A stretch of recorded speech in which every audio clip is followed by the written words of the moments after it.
Hey. Hi, guys. Ray here from City Fan TV.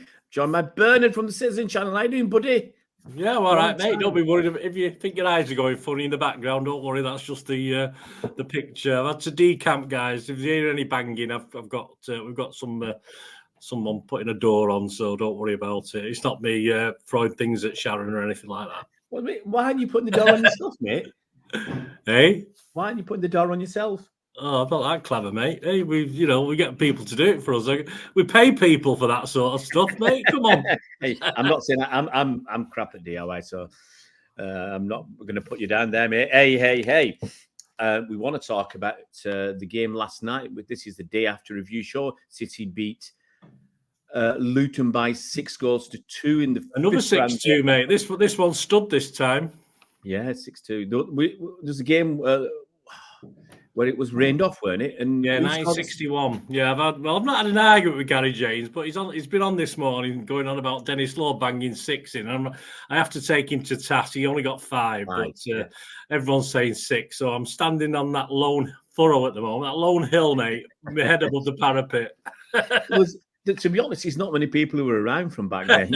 Well, I wasn't, but I mean, it was just an article. Obviously, I was doing the FA Cup years, and it was an article a few years back now by a guy from down there, one of their papers, and quite rightly, he said one of the goals was possibly an own goal, but because at the time, no cameras or anything, but of course the defender didn't want to claim it as an own goal, and Dennis Law was quite happy to accept it as a goal for him, but it was very dubious. As you do, mate, as you do. If someone credits you with the goal, you take it.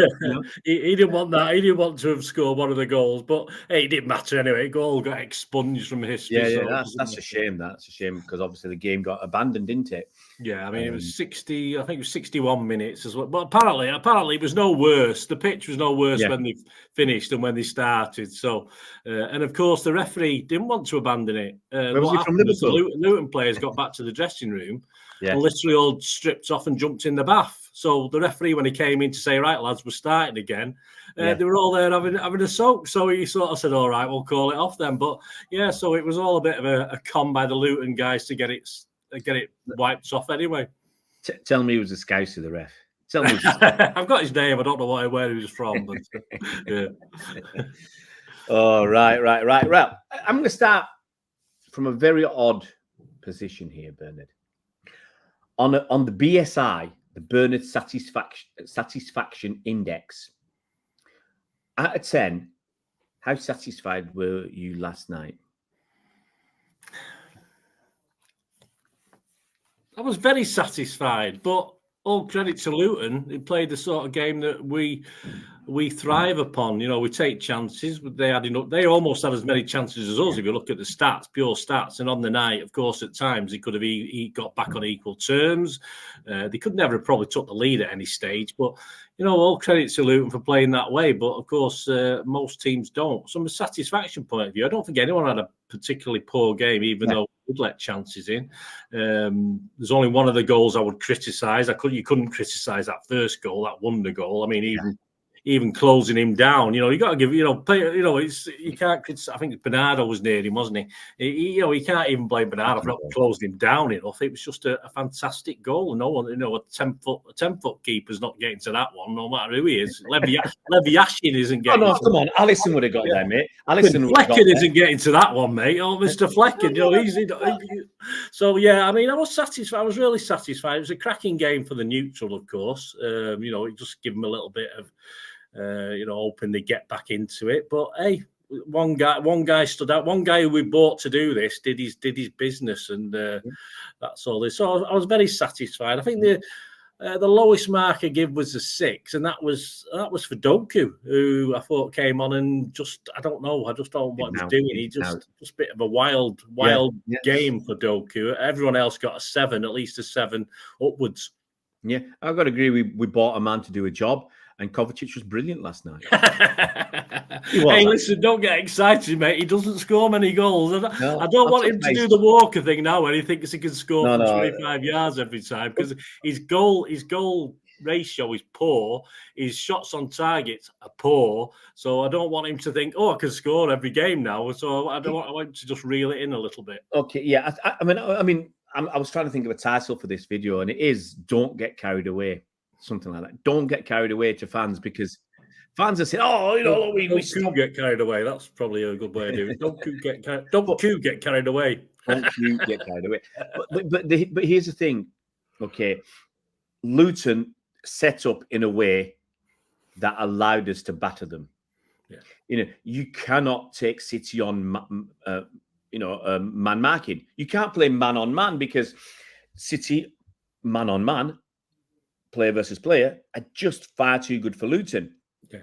You can't have a guy manhandling Haaland, and he was lucky not to get for the number of times he was holding onto Haaland, he should have been booked and sent off. Yeah. But you can't expect that guy to be the only person to deal with Haaland. And if he doesn't deal with him, we score.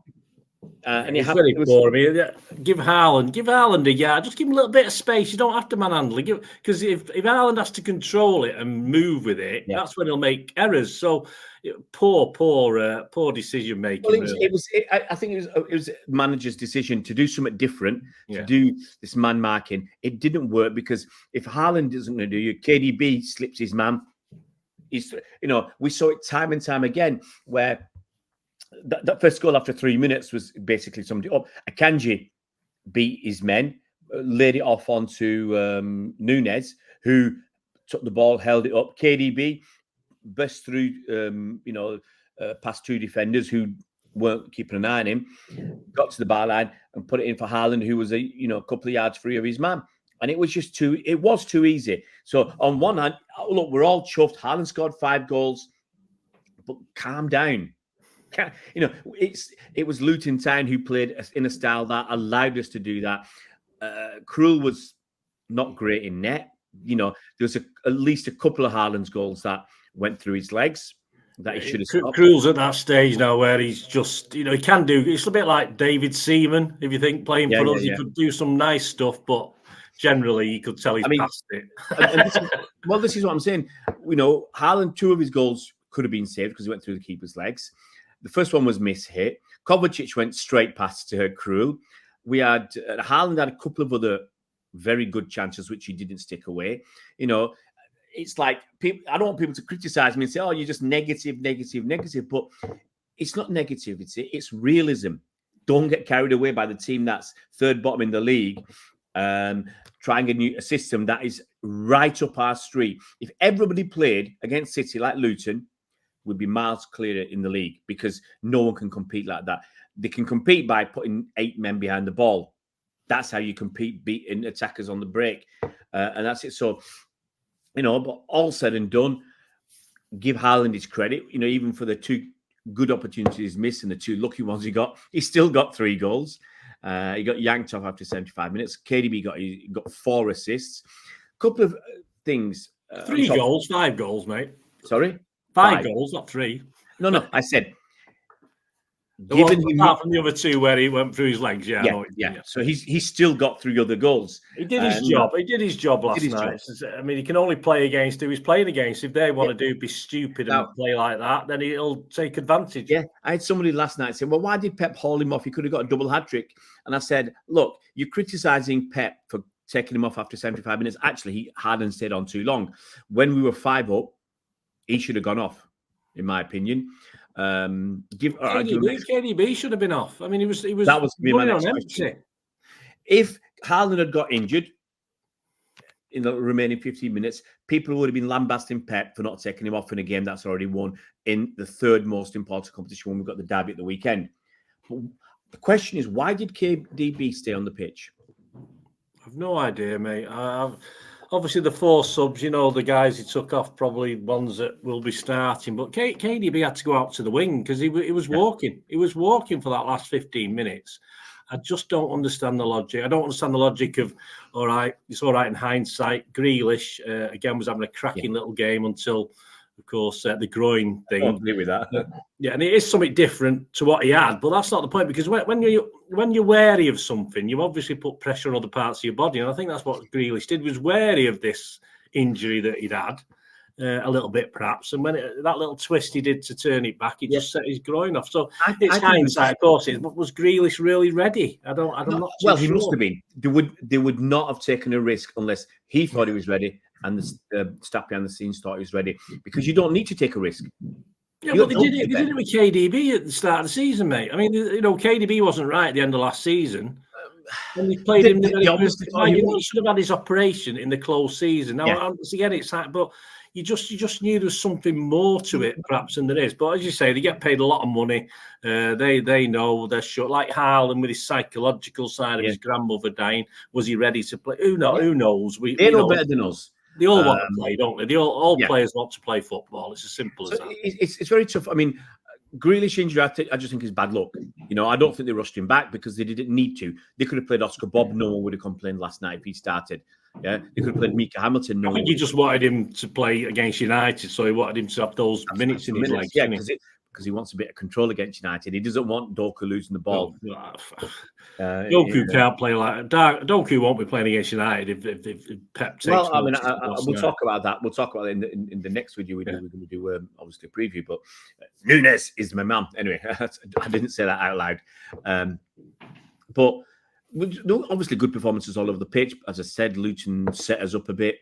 There were mistakes. That's again disappointing that Luton, they scored 2 goals. Yes, one was a worldie, one was a mistake at the back, but they had lots of chances. Walker, again, you might give him a 7, but I'm sorry. For me, he let a couple of crosses in which he should have been tighter to the guy. He let some... another guy was 6.5, actually. I was wrong. Another guy beat him for pace. He got robbed by Doughty when I think it was 1-0 to us. And he put a dangerous cross in which, on another day, with a bit of quality, someone else scores. I mean, Luton could have scored 5 goals last night, and we couldn't have complained, because there was a period in the second half where Ortega Moreno made a save with, I think, with his chest. The ball, he came out. Then straight away from that, within 15 seconds, he made a fingertip save around the post, and then from the corner, we got lucky where Ross Barkley headed it. And I forgot the fella's name now. He hit him in the chest. Chang, that's it. Chong, the ex-United fella. And it hit him in the chest, and it just went luckily to Ortega Moreno. So they could have scored there. They could have scored for that Daichi cross. There were another couple of opportunities where I think they had good situations. Yeah, I mean, the second goal came from an Ortega poor pass out anyway. And then, of course, Kovacic had a couple of goals at trying to clear it and made a mess of it. And that ended up with the goal. That's it. People are going to have a go, and I'm sure they are, and I'm not interested at Ortega Moreno for that. But in my opinion, the ball wasn't played in a great position for him. If it was played in front of him, he could have stepped onto it and put his laces through it or done whatever. But I think with Ortega, because obviously he's under pressure compared to Edison with distribution, I think sometimes rather than just welly it, which he should, he does try and find the pass, that's what he's told to do. And sometimes he's got to know when to do that and when just to get it clear.